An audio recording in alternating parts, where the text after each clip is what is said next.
At the terminal his father built, he handed her a one-way ticket and the divorce papers together. "Go home. You were never one of us." His assistant laughed. The crowd stared. She signed without a word.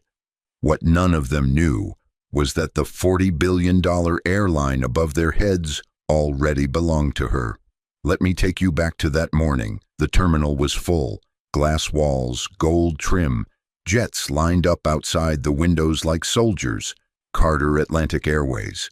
The name glowed above every gate. It was the family's anniversary event, and the press was there, smiling, snapping pictures of a family that looked perfect. But you know the truth about perfect families. The shine is always covering a crack.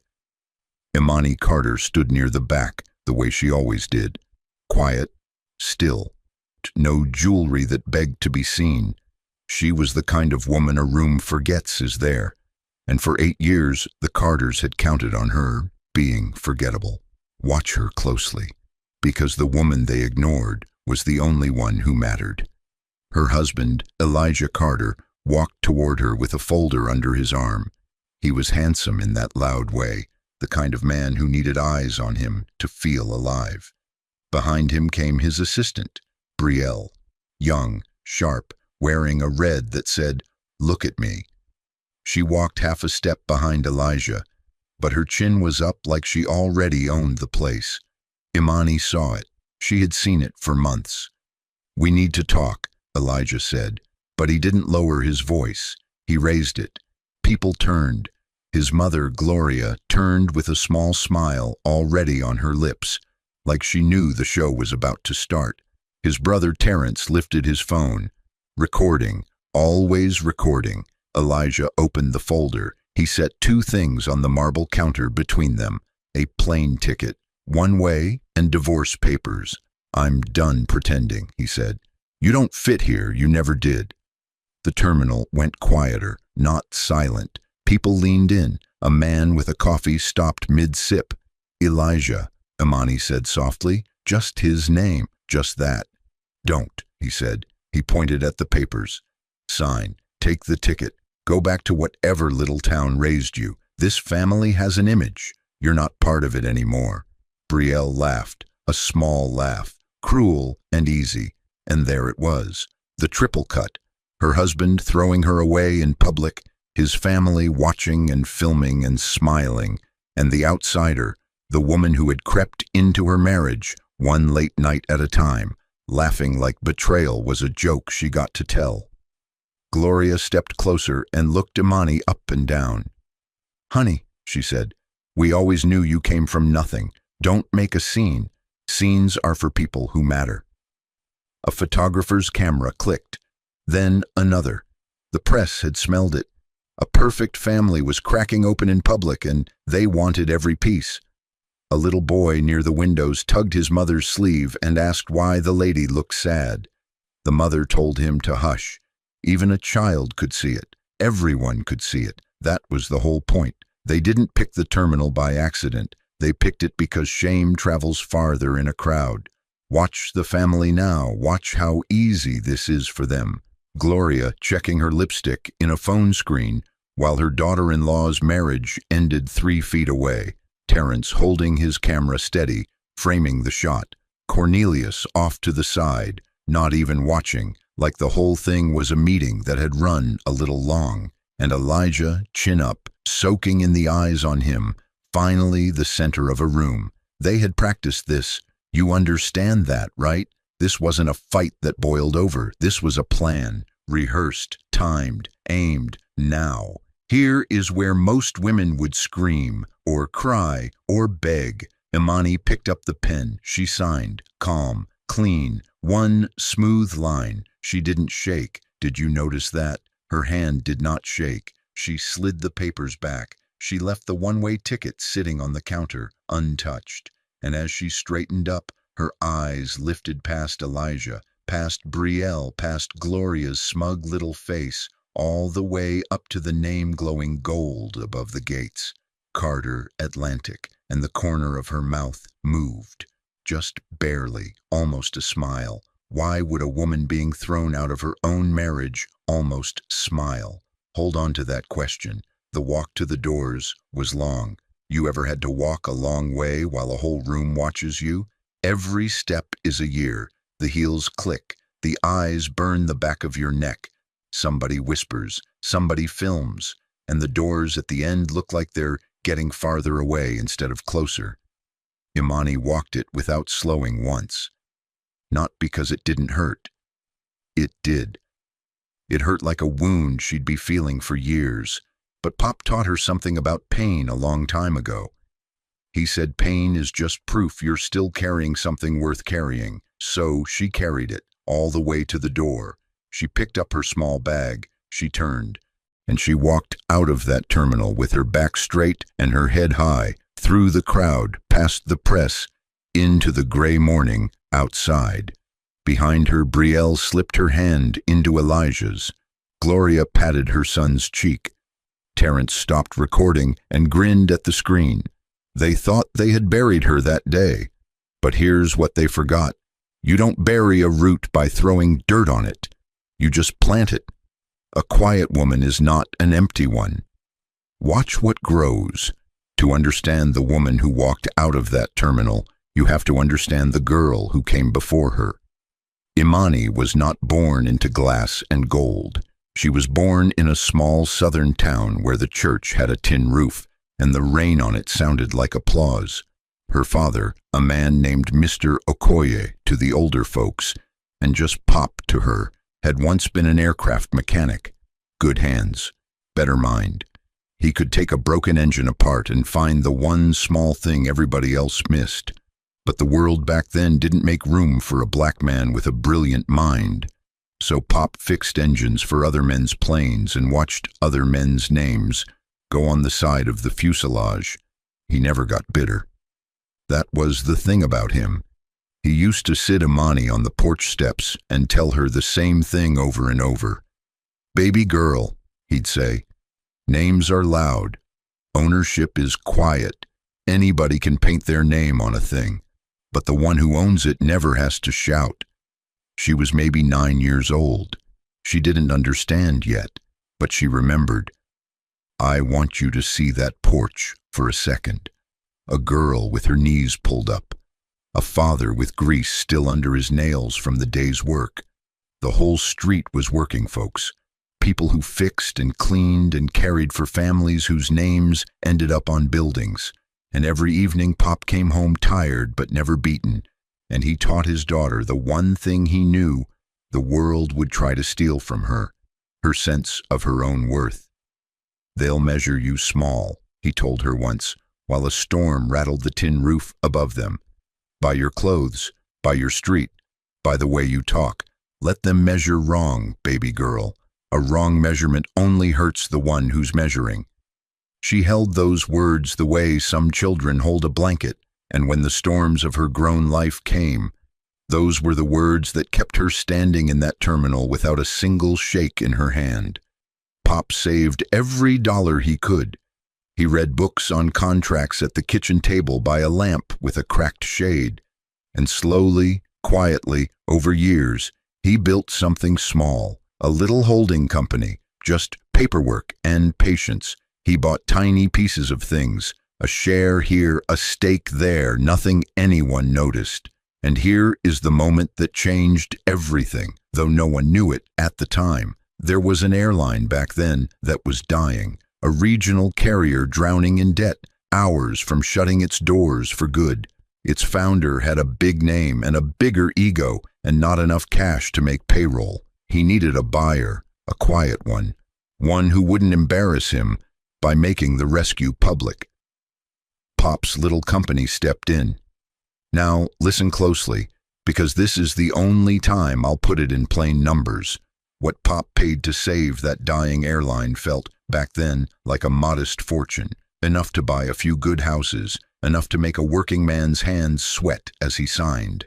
But that dying airline did not stay dying. It grew, and it grew. Over the years, it swallowed roots and rivals and turned into something monstrous and beautiful. The few good houses worth of savings Pop spent had quietly become an empire worth more than some entire countries earn in a year. and no one ever asked who the quiet buyer was.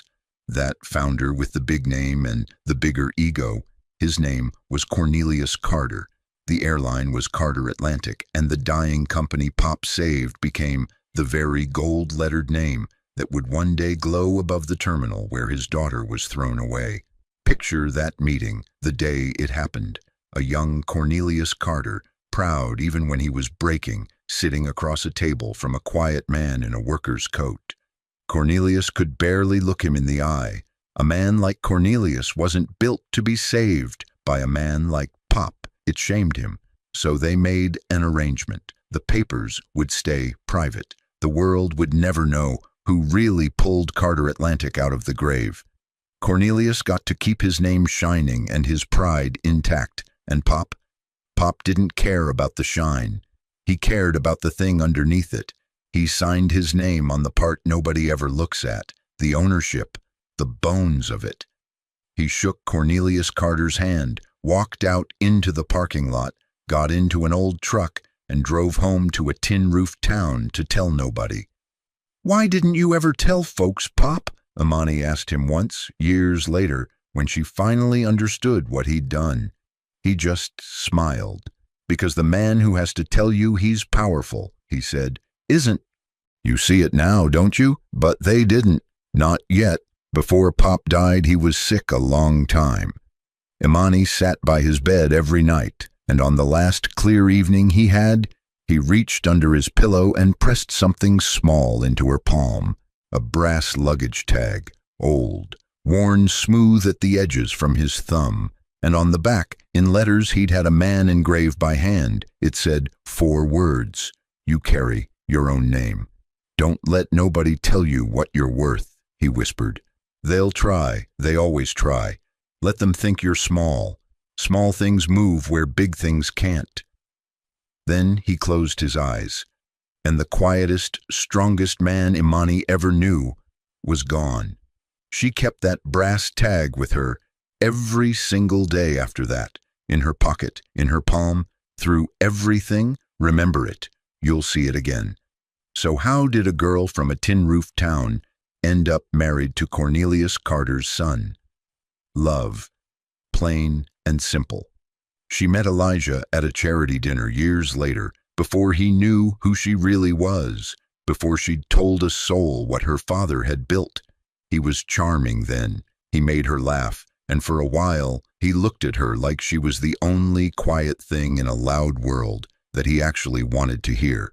She married him for love, not legacy, not revenge, love. And because she loved him, she made herself small. She let Cornelius take credit for everything. She let Gloria talk down to her at every dinner. She never corrected them. She never said the words that would have ended it all in one sentence. She swallowed it, year after year, because that's what soft hearts do. They give and give, hoping one day the giving will be seen. The gentle girl on the porch steps had become a woman who shrank herself daily so a family could feel tall. But the breaking hadn't even started yet. The cruelty didn't start at the terminal. The terminal was just the day it went public. It started quietly, the way these things always do. A late meeting that ran longer than it should have. A perfume that wasn't Imani's lingering on Elijah's collar. A phone turned face down on the table. Brielle had come into the company 2 years before as Elijah's assistant, and she was good at her job. I'll give her that. But she was better at reading people. She watched Elijah closely, and she saw what Imani had stopped pretending not to see. She saw a man starving, because here's the truth about Elijah Carter, and it's the kind of truth that makes a villain human. Elijah had spent his whole life as the son of Cornelius Carter, not a man, a son of. Every room he walked into, people looked past him to find his father. Every deal he closed, somebody said it was the Carter name that did it, not him. He had built nothing, owned nothing that wasn't handed down. And deep down, in the place he never showed anybody, Elijah was terrified that he was nothing without that name. And Brielle Brielle understood being nothing. She'd grown up watching her own mother get used up and thrown away by a man who promised her the world and left her with the rent. Brielle had decided something young. She would never be the one left behind. She would be the one who left. She would never be poor again, no matter who she had to climb over. So she whispered to Elijah. Not lies at first, just questions. Don't you ever feel like she makes you smaller? She'd say. A man like you should be the face of this company, not standing in your father's shadow, not married to a woman who can barely look the press in the eye. Do you hear it? She didn't sell him a woman. She sold him a version of himself, a bigger one, the one he was desperate to be. That's how good betrayal works. It doesn't tempt you with someone else. It tempts you with who you wish you were. Then came the lies that did have teeth. Brielle started leaving things where Elijah would find them. A photo, angled just so, of Imani laughing with a male colleague. A receipt from a hotel restaurant where Imani had met her father's old lawyer for a quiet quarterly lunch. A phone record Brielle half explained and half invented. I didn't want to be the one to tell you, Brielle said, eyes wet, hand on his arm. But you deserve to know. She's not who you think she is. And here is the saddest part. Elijah believed her, not because the evidence was good, it wasn't, but because believing it made leaving easier. If Imani was guilty, then he wasn't a cheater, he was a victim. Believing the lie let him keep his pride. The family helped it along. Cornelius and Gloria had never wanted Imani. She didn't photograph right for the brand. She didn't come from the right people. And now, with a big public valuation event coming, the family wanted her gone clean. No mess, no scandal, just gone before the cameras came. Cut it loose before the announcement, Gloria told her son over dinner, like Imani was a bad investment and not a human being. You'll thank me. So they planned it. The terminal, the papers, the public humiliation. They wanted it public on purpose, so Imani would be too ashamed to ever come back.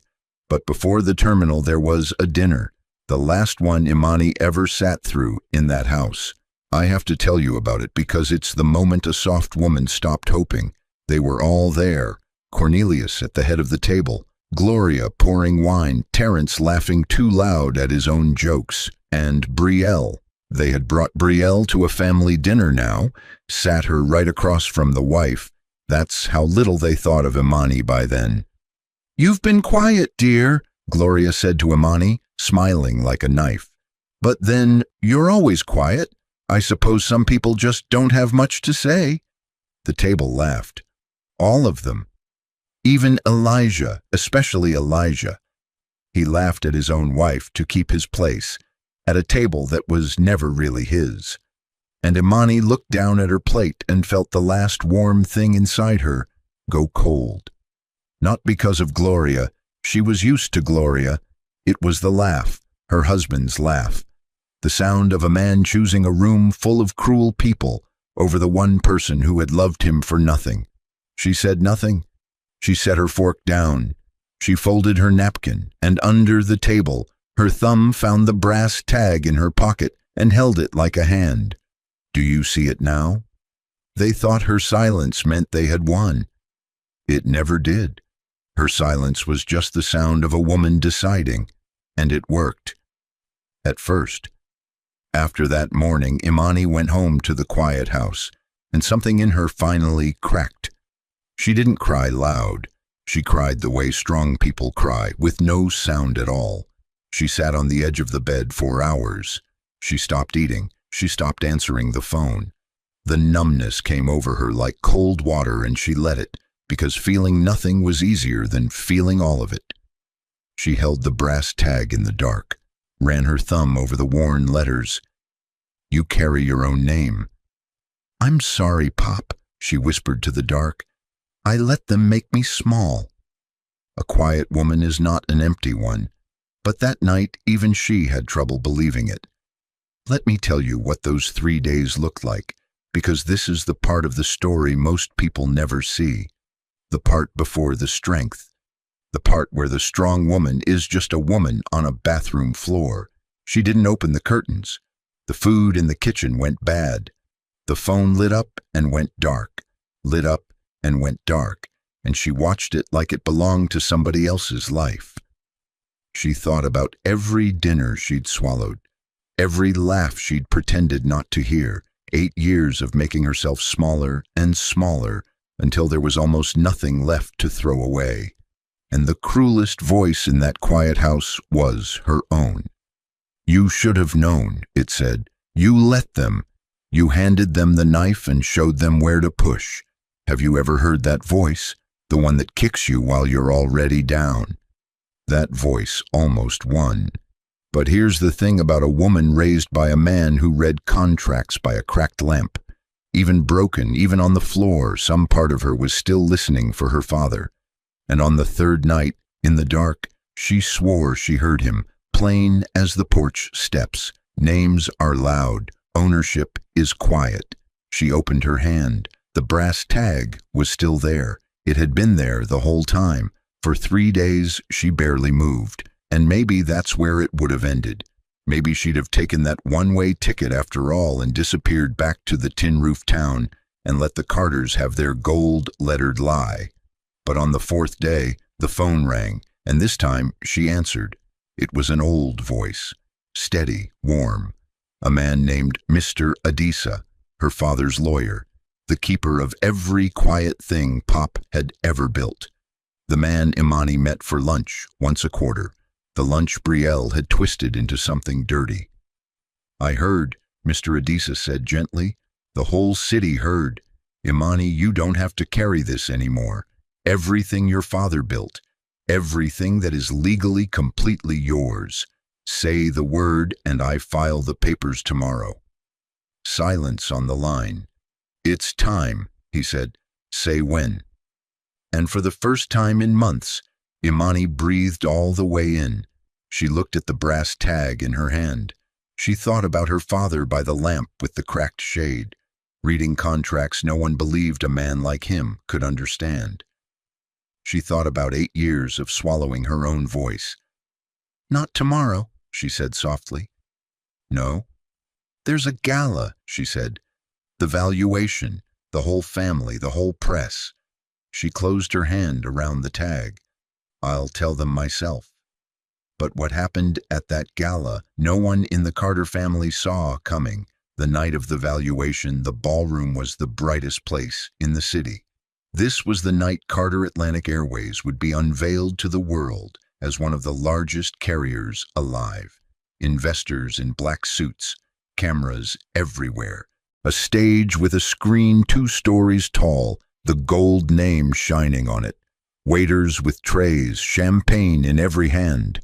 And on that stage stood the family, Cornelius, gray at the temples, proud as a king, Gloria beside him, dripping in jewels, Terence near the wings, and front and center, where Imani should have been, stood Elijah, with Brielle on his arm. She wore white, bold as you like, already playing the part of the next Mrs. Carter. Elijah took the microphone. He was glowing. This was his moment, the night he stepped out of his father's shadow and into the light he'd always believed he deserved.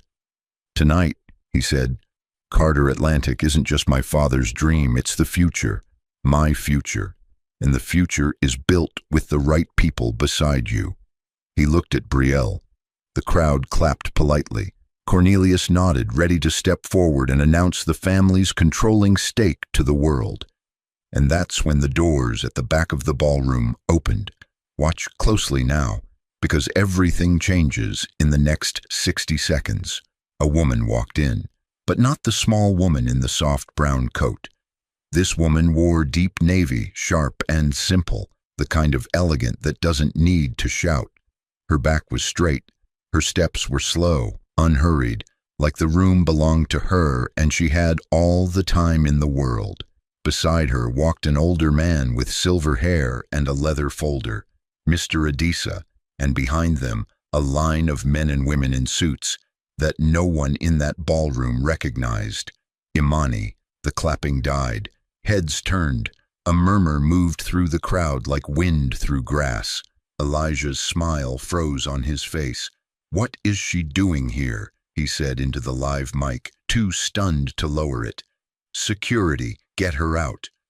No one moved, because Mr. Adisa raised one hand, calm as Sunday, and the security guards, the ones who had been quietly briefed an hour before, stepped back instead of forward.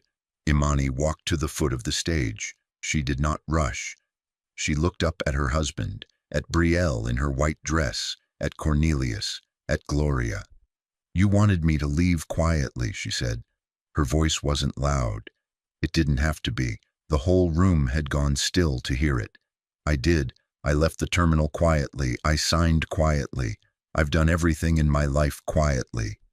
She climbed the steps to the stage. Slow, sure. "My father taught me how," she said. "Names are loud. Ownership is quiet." "Imani, stop this," Gloria hissed, stepping forward. "You're embarrassing yourself."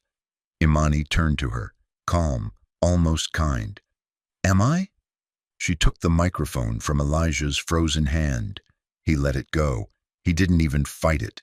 Something in his stomach had already started to fall. "You can keep the name," Imani said to the room, to the cameras, to all of it. "The name was always your father's, Cornelius Carter. It looks beautiful up there in gold." She glanced at the two-story screen. "But every plane under that name, every gate, every dollar you came here tonight to toast, they have answered to me for 15 years. The room didn't gasp all at once. It was worse than that. It rippled. Investors leaned to each other. Phones came up. "That's a lie," Cornelius said, but his voice cracked on the word. And he didn't step forward. Did you catch that? The proud king did not step forward. Mr. Adisa opened his leather folder and laid a single document on the podium. Imani placed her hand flat on it. 15 years ago, she said, Carter Atlantic was hours from dead. Cornelius Carter couldn't make payroll. He needed a buyer quiet enough not to wound his pride. A man stepped in, a mechanic, a man with good hands and a better mind that the world never made room for. He saved this airline for what felt then like a modest fortune, the price of a few good houses, money a working man's hand sweats to sign away. She paused. That man was my father, and what he bought has grown into something worth more than most nations earn in a year. He owned this company until the day he died, and then he left it to me. She lifted the brass luggage tag from her palm and held it up. It caught the light. He gave me this the night he passed. 4 words. She turned it. You carry your own name. She looked straight at Elijah. Those same 4 words are engraved on the founding ownership documents in this folder. He had them carved into the company itself. Because he knew. He knew that one day the people who painted their name on his work would try to throw his daughter away like she was nothing. Now look at Brielle, the white dress, the smile sliding off her face like wax off a candle. And look at Cornelius. This is the part nobody expected. The crowd was waiting for the king to rage, to shout, to call her a liar again. Instead, Cornelius Carter slowly reached for the back of a chair, and he sat down, right there on the stage, in front of the cameras, in front of the world, because Cornelius had always suspected. Deep down in the place a proud man hides his shame, he had always known the rescue 15 years ago was too clean, too quiet, too kind. He'd taken the help and asked no questions because asking would have meant admitting he'd been saved. He had built his whole life, his whole name, his family's whole crown, on a foundation he knew was never truly his. And now, in front of everyone, the truth he'd buried sat down on his chest and would not get up. He was the witness, the one whose face told the whole room it was true. Brielle tried. Give her that. She stepped forward in her white dress, chin up, the way she'd climbed her whole life. This is a stunt, she said loud to the cameras. She has no proof. She's a bitter woman who got left, And now she— "You met me once," Imani said. Quiet. She didn't even turn all the way around. "In the lobby of this building. You held the door for me and didn't know my face. Do you remember what you said?" Brielle's mouth opened. Nothing came. "You said, 'Visitors sign in at the desk, sweetheart.'" Imani let that sit. "You spent 2 years climbing toward the top of a company, and you never once realized you were already standing in front of the woman who owned the building." A sound moved through the crowd, not a laugh. Something colder, the sound of a room watching someone fall. Brielle stepped back. The white dress didn't look bold anymore. It just looked like a costume for a wedding that was never going to happen. Elijah finally found his voice. "Imani." It came out small. "Imani, wait. We can talk. I didn't know. If I'd known—" She turned to him, and for the first time there was no softness she owed him, only the truth. "If you'd known I was rich, you'd have stayed," she said quietly. "That's not love, Elijah. That's an invoice." The room was silent now, truly silent. "You signed me away for the cost of a quiet life," she said. "You just signed away everything your father spent his whole life pretending he owned." She set the microphone down on the podium, gentle, like setting down something fragile. Then she said it, to the room, to the cameras, to the girl she used to be on the porch steps. "A quiet woman is not an empty one." And she stepped down off the stage. What happens to a man when the only thing holding him up turns out to be borrowed? He falls. But slowly, that's the cruelest part. By morning, the story was everywhere. Not the story the Carters had planned. The other one. The quiet wife. The mechanic father. The truth that had been sitting in plain sight for 15 years, while everybody looked the other way. Investors don't stay loyal to a name once they learn the name was never the owner. The board met within the week, and the board, it turned out, now answered to Imani. She did not have to lift her voice in that room either. She simply sat at the head of the table where Cornelius used to sit, and she let the documents speak. Elijah was removed. Cleanly. The way they had tried to remove her. He kept no title, no office, no stake. Everything he'd ever had came from the name, and the name had never been his to begin with. He ended exactly as the thing he feared most his whole life. A son of, with nothing of his own. I want you to sit with the cruelty of that for a moment. Elijah threw his wife away because he was afraid of being nothing. He betrayed the one person who loved him for no reason at all, chasing the feeling of being a big man. And the chase is exactly what made him small. He had a woman who would have shared an empire with him if he'd only stayed faithful. He'd had it all in his hands, and he traded it for a red dress and a louder room. That's the thing about fear. It always costs you the very thing you were afraid of losing. He tried, in the weeks after, to call her. Once, twice, a dozen times. He left messages that started angry and ended begging. She never picked up, not out of spite. She just had nothing left to say to a man who only learned her worth the day it was printed in the papers. And Brielle? Brielle did the most honest thing she had ever done. The morning the money disappeared, she packed her things. Elijah found her at the door with 2 suitcases. "Where are you going?" he said. "We're getting married, you and me. We can rebuild." Brielle looked at him, and for once she didn't bother lying. "Rebuild with what?" she said. "I didn't sign up for poor." And she walked out, past him, through the door. Gone. You see the irony, don't you? The woman who swore she'd never be left behind, who climbed over a marriage so she'd never be poor again, ended up alone with nothing. She left so she wouldn't be left. And she ended up the one walking away from an empty house, just like her mother before her. Some people run so hard from their past that they run straight into it. Cornelius lost the thing he loved more than his own family, his legend. The papers ran the true history now. Founder rescued in secret, saved by the very man he never thanked. Built his crown on borrowed ground. Every article was a small stone, and together they buried the myth of Cornelius Carter for good.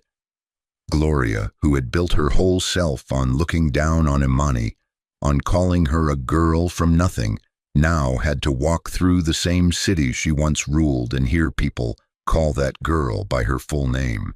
Mrs. Carter, the owner, the woman who really held it all. Every "good morning, ma'am" Gloria received now had a smirk hidden behind it. The town remembered how she'd treated the quiet one. Towns always remember.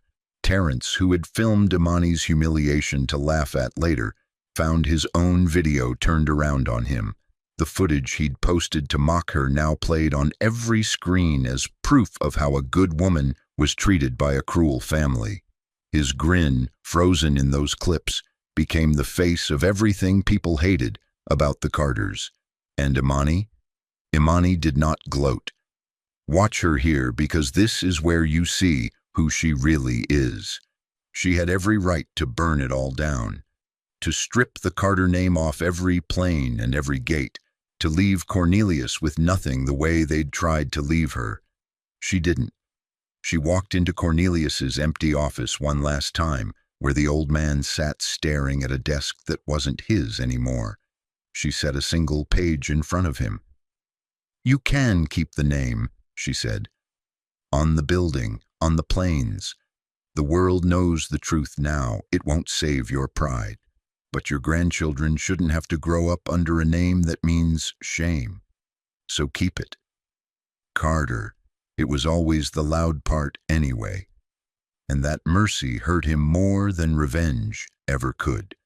Because she was the bigger person, and they both knew it, and there was nothing he could do with that but sit in it. She turned and walked out of that office the same way she'd walked out of the terminal. Back straight, head high, quiet. She never raised her voice once. She never had to. In the end, she went back to where the rain sounds like applause. The tin-roofed church was still there, a little more rust on it now.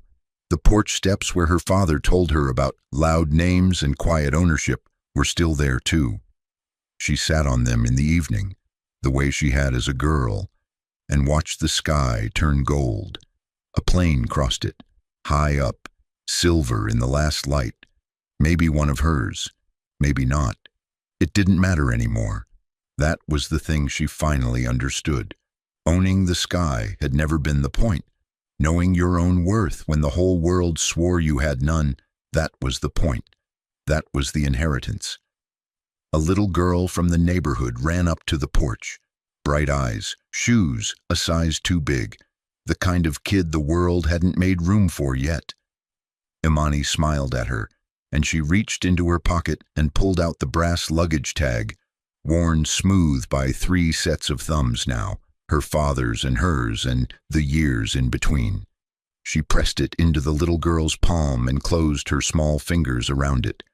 The girl turned it over and read the words slowly, the way you read something you'll remember your whole life. You carry your own name. "What's it mean?" the girl asked. Imani looked out at the gold sky and the silver plane fading into it.